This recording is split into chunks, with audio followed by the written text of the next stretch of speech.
ஐயா, இப்ப வந்து பாத்தீங்கன்னா, அண்ணா திராவிட முற்போக்கு கழகம் ஆட்சியில இருந்தாலும் சரி, திமுக ஆட்சியில இருந்தாலும் சரி, ஆக்கிரமிப்பு இடங்கள், வீடுகளை வந்து இடிச்சு தரமட்டமாக்குறாங்க.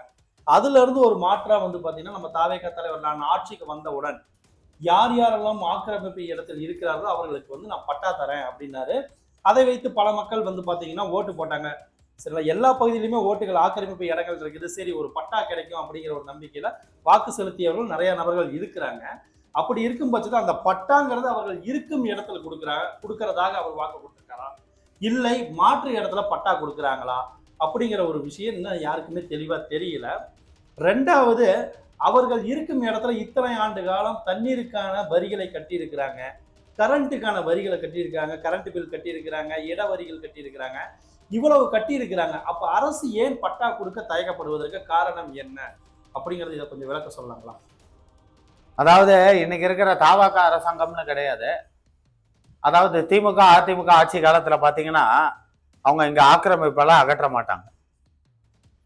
ஏன்னா அது வியாபாரிகளாக இருக்கட்டும், வீடுகளா இருக்கட்டும், அதை இது பண்ணுவாங்க. ஆனா இந்த பாலங்கெல்லாம் கட்டுறதா இருந்தா ஒரு சில வீடுகளை ஆக்கிரமிப்பை அகற்றுவாங்க. அது ஏற்கனவே சட்டத்திலேயே இருக்கு.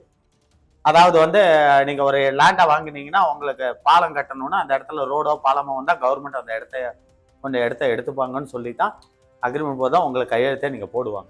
ஸோ அதை யாராலையும் தடுக்க முடியாத ஒண்ணு. ஆனா விஜய் அவர்கள் நான் வந்தா பட்டா கொடுப்பேன், ஆக்கிரமிப்புகளை இதுல பட்டா இல்லாதவங்களுக்கு பட்டா கொடுப்பேன்னு சொல்லியிருக்காரு. இப்ப கள்ளக்குறிச்சியில கூட சமீபத்துல வீட்டெல்லாம் இடிச்சுட்டு அது கதறு. நான் என்ன சொல்ல வரேன், முதல்ல அவங்களுக்கு பட்டா கொடுங்க. அவங்களோட வாழ்வாதாரத்துக்கு சரியான இடத்த அவங்களுக்கு தேர்வு செஞ்சு கொடுங்க. நாளைக்கு அவங்க வேலை வசதிக்கு போறதுக்கு அந்த இடம் சரியான இடமா பக்கமா இருக்கா அப்படிங்கிற முதல்ல இடத்த தேர்வு செஞ்சுட்டு அவங்களுக்கு முதல்ல பட்டா கொடுத்துட்டு அவங்களுக்கு தேவையான வசதிகளை செஞ்சு கொடுத்துட்டு அதுக்கப்புறம் அவங்கள அங்க காலி பண்ணி போக சொன்னீங்கன்னா, அதுக்கப்புறம் நீங்க ஆக்கிரமிப்பை எடுத்தீங்கன்னா நல்லது. அதை விட்டுட்டு இன்னைக்கு நோட்டீஸ் அனுப்பிச்சுட்டு ஒரு வாரத்துக்குள்ள உடனே அதை காலி பண்ணிட்டு போனா அவங்க எங்க போவாங்க? இத்தனை நாள் ஆட்சியாளர்கள் இருந்தவங்க அங்க இருந்திருக்காங்கல்ல, அதுக்கான குடிநீர் வரி, கரண்ட் வரியில இருந்து எல்லாத்தையும் அவங்க செலுத்தி இருக்காங்கல்ல.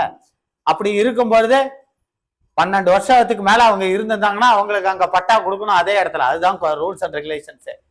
அப்படி இருக்கும்போது அந்த இடத்துல நீங்க இன்னைக்கு அவங்கள விரட்டிட்டு அவங்கள போயிட்டெல்லாம் இடிச்சுட்டு இன்னைக்கு இது பண்றீங்கன்னா அதுல உள்நோக்கம் இருக்கிறதா தான் என்னுடைய எண்ணம் தோணும்.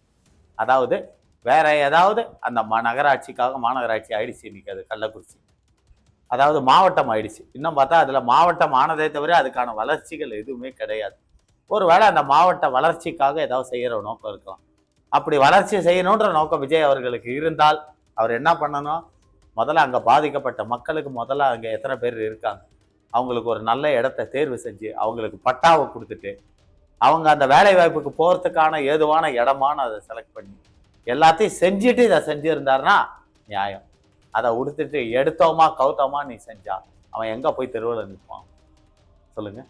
ஆனா திமுக ஆட்சி அதிமுக ஆட்சியில் இப்படி செய்யவும் மாட்டேன். இப்ப சமீபத்துல கூட தாவேக்கா அரசு ஒரு பெரிய தவறு, மெட்ராஸ்ல ஒரு 15-20 நாள் இருக்குன்னு நினைக்கிறேன். நான் மெட்ராஸ் போன போது வேளச்சேரியில கடைகள் எல்லாம் ஆக்கிரமிப்பு கடைகள் எல்லாம் மாநகராட்சியில இடிச்சிட்டு இருந்தாங்க.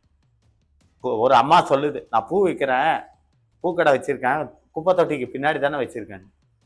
அப்ப அந்த குப்பை தொட்டி ஆக்கிரமிப்பா தெரியல, ஆனா அந்த குப்பை தொட்டிக்கு பின்னாடி வச்சிருக்கிற கடை ஒட்டி ஆக்கிரமிப்பா தெரியுது. நான் என்ன கேட்கிறேன், இந்த விஜய் அவர்களை நான் ஒண்ணு கேட்கிறேன், இன்னைக்கு அந்த வேளச்சேரியில அத்தனை கடைகளை இடிச்சு தரமட்டமாக்கி நீங்க ஆக்கிரமிப்பு இதுன்ட்டு ஒருத்தர் கூட சொல்லியிருந்தார். பட்டா உள்ள இடத்தையே ஆக்கிரமிப்புன்னு சொல்லி இடிச்சிருக்காங்க. அது வேற விஷயம். ஆனால் இன்னைக்கு தியாகராய நகர்ல போய் பாத்தீங்கன்னா பிளாட்ஃபார்ம் பூரா நடக்கிறதுக்கு பிளாட்ஃபார்ம் கிடையாது. எப்படி நடக்கிறதுக்கு பிளாட்ஃபார்ம் கிடையாது. இதை இப்ப நான் சொல்லல, முன்னாடி என்ன மாதிரி பொதுநலத்துக்காக பேசக்கூடிய டிராபிக் ராமசாமி அவர்களே இதை பத்தி சொல்லி இருந்தாரு. இதுக்காக போராட்டமே பண்ணியிருந்தாரு. பிளாட்ஃபார்ம்ல ஓரமா அவன் கடை வச்சிருப்பான், பெரிய கடைக்காரன். அவனே 2 ஆளை வேலைக்கு வச்சு வெளியில ஒரு கட்டைகளை போட்டு இது கடை மாதிரி போட்டு பொதுமக்கள் நடக்கிற இடத்துல பிளாட்ஃபார்ம் பூரா கடைகளை போட்டிருக்காங்க. நடக்க கூட டி நகர்ல இடம் கிடையாது, ரோட்ல தான் நடந்து போகணும். அது மட்டும் கிடையாது, டி நகரை தாண்டி அந்த பர்மா பஜார் தாண்டி அந்த பாண்டி பஜார் அந்த பக்கம் போனீங்கனாலே உள்ளால இந்த பக்கம் இருக்கிற நகை கடைகள், சில பெரிய பெரிய ஜவுளி கடைகள்லாம் பாத்தீங்கன்னா காரை கொண்டு வந்து பிளாட்ஃபார்ம்ல நிறுத்திருப்பான். எப்படி பிளாட்ஃபார்ம் நடக்கிறதுக்கா இல்ல கார் நிறுத்துறதுக்கா? அந்த கடைக்காரனோட பெரிய ஜவுளி கடையோட காரனோட இடமா இருக்கும், அந்த இடத்துல கொண்டு போய் காரணம் நிறுத்திருப்பான். இதெல்லாம் விஜய் அவர்கள் தட்டி கேட்க வேண்டியதானே முதல்ல? இதெல்லாம் மாநகராட்சி அதிகாரிகள் போய் கேட்க வேண்டியதானே? இதெல்லாம் செய்யாம 50 ரூபாய்க்கு பூ விற்கிற அம்மா கிட்டதான் உங்க வீரத்தை காட்டணுமா முதல்ல? வேளச்சேரியில அன்னைக்கு நான் இருக்கேன், எனக்கு நியூஸ் வருது, வேளச்சேரியில 100 கடைகளை அடிச்சிட்டு இருக்காங்க ஐயா அப்படின்னு. நான் வெளியில இருக்கேன், நான் என்ன பண்ண முடியும்? உடனே மீடியாவுக்கு போன் பண்ணி சொன்னேன், என் மீடியாவுக்கு செய்தி மலர் இந்த மாதிரி நடந்துட்டு இருக்காண்டா, இதை ஏதோ வீடியோலாம் வருதா எடுத்து போட்டு இதை வந்து அப்டேட் பண்ணி போடுறா இது அப்படின்னு. அடுத்ததுல நீங்க வரும்போது இதை பத்தி பேசலாம் ஐயான்னு.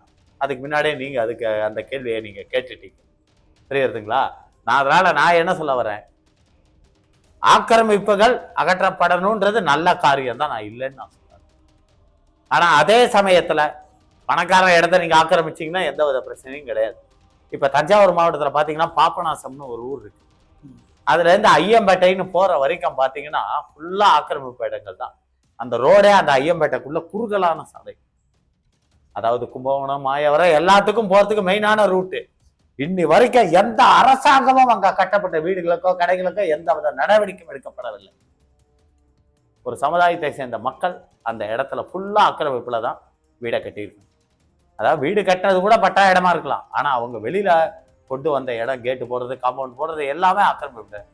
இதை விஜய் அவர்களால் தடுத்து நிறுத்த முடியுமா? இந்த மாதிரி அங்காளமத்தான் கிடையாது, அந்த ஐயம்பேட்டை மத்தான் நான் குறிப்பிட்டு சொல்லாது. நிறைய இடத்துல இன்னைக்கு ஆக்கிரமிப்பு செஞ்சுட்டு இருக்காங்க. ஒரு கடையை கூட பாத்தீங்கன்னா அவன் கடை இடம் வந்து பெரிய சரவணா ஸ்டோர்ஸ் இதெல்லாம் போய் பாத்தீங்கன்னா அவன் இடம் வந்து இவ்வளவுதான் இருக்கு, அதுக்குள்ளதான் அவன் பில்டிங்கு, அதுலதான் அவன் கடையை வைக்கணும். ஆனா அவன் விரிசலா பாத்தீங்கன்னா வெளியில எவ்வளவு தூரம் கொண்டு வந்திருப்பான் பாத்தீங்கல்ல. இதெல்லாம் விஜய் அவர்கள் நடவடிக்கை எடுக்க முடியுமா? ரோட்ல வந்து ஒரு ஆட்டோக்கார சவாரிக்காக 50 ரூபா சவாரிக்காக நின்னா போலீஸை விட்டு அவங்கள டிராபிக் ஜாம் ஆகுது, டிராபிக் ஏன் ஜாம் ஆகுதுன்னு சொல்லி துரத்த சொல்றாங்க. ஆனா மெட்ராஸ்ல இந்த சரவணா ஸ்டோர்ஸ் பெரிய பெரிய ஜுவல்லர்ஸ் கடையில எல்லாம் வாசல்ல எல்லாம் போய் பாத்தீங்கன்னா எஸ்ஐகள டியூட்டியில இருக்காங்க இந்த ஆட்டோகளை துரத்துறதுக்குன்னு. ஆனா அங்க வந்த காருங்கெல்லாம் ஆக்கிரமிப்பு அங்கேயே நிறுத்துறதுக்கு ரோட்லயே அவங்க நிறுத்திக்கலாம் அந்த கடைக்கு வந்த காருங்கெல்லாம். ஆனா ஆட்டோக்காரன் 5 நிமிஷம் நின்று ஒரு சவாரி பார்த்தா 50 ரூபா சவாரி பார்த்தா அது தவறு. இந்த மாதிரிலாம் நிறைய தவறுகள் நடக்குது. அதனால இதெல்லாம் முதல்ல விஜய் அரசாங்கம் வந்து கவனத்துல கொண்டு இதற்கெல்லாம் முதல்ல நடவடிக்கை எடுக்கட்டும். முதல்ல பெரிய பெரிய கோடீஸ்வரம் கடைகள் வச்சிருக்கிறவங்க எல்லாம் ஆக்கிரமிப்பு, எவ்வளவோ ஆக்கிரமிப்புகள் இருக்காங்க, அதையெல்லாம் முதல்ல எடுக்கிற வழியை பாருங்க. அதை விட்டுட்டு உங்களுடைய ஆக்கிரமிப்பு வீரத்தை ஏழை மக்கள்கிட்டயோ இல்லை இந்த மாதிரி குடிசை பகுதி மக்கள்கிட்டயோ காட்டாதீங்க. அப்படி உண்மையிலே அவங்களுக்கு நல்லது செய்யணும், பட்டா கொடுக்கணுன்ற எண்ணம் உங்களுக்கு இருந்ததுன்னா முதல்ல அவங்களுக்கு இடத்த தேர்வு செஞ்சு அவங்களுக்கு பட்டா கொடுத்துட்டு அவங்க அந்த இடத்துக்கு மாறுறதுக்கு தேவையான வசதிகளை அவங்களுக்கு செஞ்சு கொடுத்துட்டு அதுக்கப்புறம் நீங்க அந்த ஆக்கிரமிப்புகளை எடுங்க. அதான் நடைமுறை, அதுதான் நல்லது. அதை விட்டுட்டு நேற்றுக்கு நான் நோட்டீஸ் கொடுப்பேன், அடுத்த வாரமே நான் இடிப்பேன், நீ எங்க போய் நின்னா எனக்கு என்னன்னு எடுத்தா அவங்களோட வயிற்றுச்சல் நீங்க வாங்கி கட்டிக்க தான் வேணும். இதான் ஒவ்வொரு அரசாங்கமும் செய்யறது. இதை தயவுசெய்து செய்யாதீங்கன்னு தான் என்னுடைய அன்பான வேண்டுகோள்.